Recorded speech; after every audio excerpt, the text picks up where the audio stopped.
Fenêtre sur cœur, avec l'association Donner la main, don de soi. Jean-Marc Roffa. Retour sur le plateau de Fenêtre sur cœur avec Jean-Marc Roffa. Oui, et vous le savez, dans cette émission, on aime bien revenir sur ce qui s'est passé dans le passé récent. Et vous vous en souvenez, puisque vous êtes de fidèles auditeurs, que le mois dernier, nous avons fait une émission spéciale autisme. Et il se trouve que nous avions lancé avec la maman d'Anna, Barbara, qui est en ligne. Bonjour Barbara.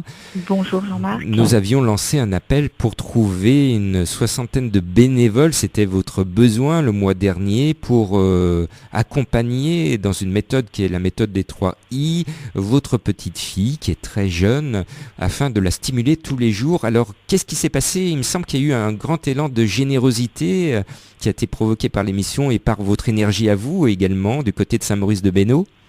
Oui, tout à fait. Donc, il y a 50 personnes qui sont là aujourd'hui pour venir faire jouer Anna. Donc, on a une super petite équipe. Oui.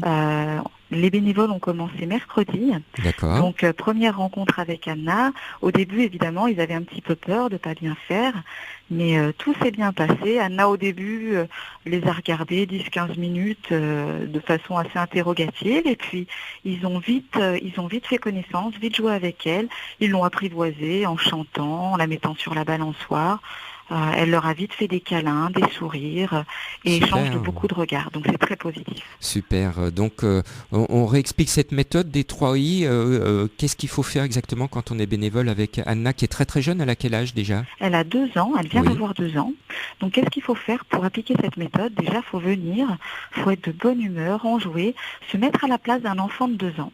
Oui. Rentrer dans la salle avec elle, essayer de capter un maximum son regard. On va pas essayer de lui apprendre des choses, on va rigoler avec elle. On est un enfant de 2 ans, elle lance une balle, ça la fait rire. Et ben nous aussi, on lance la balle et ça nous fait rigoler et on s'amuse. Et c'est ça l'objectif, Très pas bien. d'éducatif, mais du jeu pour capter un maximum son regard. Et quand on aura capté son regard, avec le temps, et ben elle sera capable d'imiter, on pourra lui montrer des choses. Superbe. Voilà. Eh bien, Barbara, faites une grosse bise à Anna et vous savez que nous sommes là à Lyon Première avec l'association Donner la main don de soi pour vous aider si dans le futur vous avez besoin d'autres bénévoles. Bravo pour votre engagement parce que c'est un combat de tous les jours, un magnifique combat avec le sourire et dans des rires si j'ai bien compris. Oui, et ben merci beaucoup à vous, à l'association, pour nous avoir aidés dans ce combat. Merci. Eh bien, aujourd'hui, Barbara, on travaille avec une autre association dans un autre domaine. C'est la maladie de Verneuil. On l'a compris en écoutant cette émission. Une maladie qu'on pourrait qualifier pratiquement d'orpheline. Elle est très peu connue. Elle touche pourtant 1% de la population mondiale. Alors, Hélène Rénal, vous êtes la présidente de Solidarité Verneuil. Exprimez-moi les besoins. Qu'est-ce qu'on peut faire pour vous aider? Est-ce que vous avez besoin d'argent? Est-ce que vous avez besoin de bénévoles? On a besoin un peu de tout, en fait. Oui. On a besoin de tout parce qu'on n'a pas grand-chose. Donc, bien sûr, on a besoin d'argent pour développer des informations à destination des malades, au niveau de la presse, au niveau des pharmaciens qui sont là. C'est la porte d'entrée, le pharmacien, quand on a un problème. Donc, ça, bien sûr, on a besoin de bénévoles parce que plus on est nombreux, plus on a d'adhérents, forcément, plus ça génère du travail derrière. Et voilà, moi ce que je voulais surtout insister, c'est par rapport aux malades qui sont en errance de diagnostic. Ces gens-là, il ne faut pas qu'ils restent tout seuls dans leur coin. Ils ont un peu tendance à dire, puisque c'est comme ça, je m'en occupe plus, je vais me débrouiller tout seul. Ça vraiment, je lance vraiment un appel s'il y a Oui. des malades qui nous écoutent, qui sont tout seuls à la maison et qui sont dans cette idée-là. C'est faux. Tout seul, ça ne passera pas tout seul. Il faut au moins, à minima, être suivi par son médecin généraliste, aller le voir et vraiment être suivi. Donc, Alors nous avons aussi rejoignez-nous. avec vous Erika qui vous a rejoint puisque Erika vous êtes touchée par cette maladie. Vous venez de témoigner tout à l'heure sur Lyon Première et vous avez décidé de participer à Solidarité Verneuil. Pourquoi?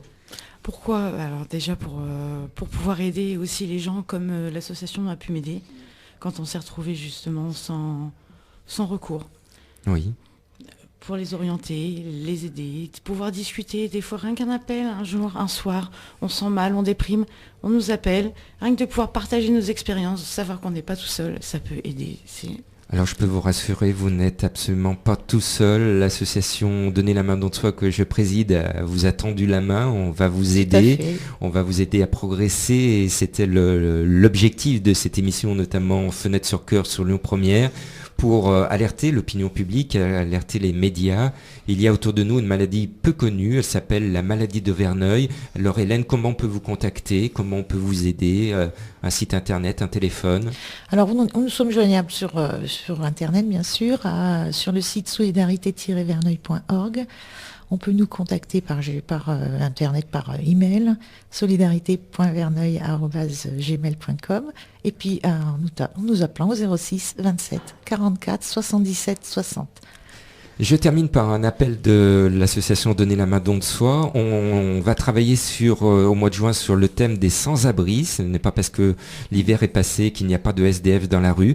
Nous allons faire ce que l'on appelle une maraude le lundi 2 juin. Rendez-vous à 20h30 sous le cheval de la place Bellecour. Apportez-nous des denrées non périssables, des articles pour les enfants, notamment des couches. Il y a un grand besoin de couches. Rendez-vous le lundi 2 juin sous le cheval de la place Bellecour pour nous apporter nourriture non périssables, articles pour les enfants, quelques couvertures, notamment des couvertures de survie qui sont légères à transporter. Et puis venez avec nous faire cette maraude. On va faire toute la presqu'île de Lyon, là où se concentrent les gens qui ne sont sans rien. Et je peux vous dire que notre association se bat pour faire passer un projet de loi qu'actuellement on essaye de solliciter nos députés, que les élections européennes viennent de passer. Et moi je vais dire très haut ce que les gens pensent tout bas, c'est que quand on toque à la porte de nos amis députés, eh bien, ils refusent de nous recevoir. Voilà. Alors, Madame le député, Monsieur le député, vous qui êtes dans notre région, vous qui êtes en France, quand des associations comme Donner la main don de soi toquent à votre porte, merci de nous recevoir parce qu'on peut sauver des vies. Ce sera un peu le mot de la fin, Gérald. Merci Jean-Marc. Il faut rappeler le site internet de Donner la main don de soi, donner-la-main.org. Retrouvez cette émission en podcast sur notre site internet lyonpremière.info ainsi que sur le site de Donner la main don de soi. Rendez-vous le mois prochain. Retrouvez sur Lyon Première l'émission Fenêtre sur Cœur présentée par Jean-Marc Roffa. Chaque mois, l'association Donner la main don de soi donne un coup de projecteur sur des cas d'urgence. L'occasion pour tous de se mobiliser et de donner de l'espoir. Fenêtre sur Cœur est diffusée sur Lyon Première le lundi à 18h, le mardi à 10h, le mercredi à 13h, le jeudi à 19h et le samedi à midi.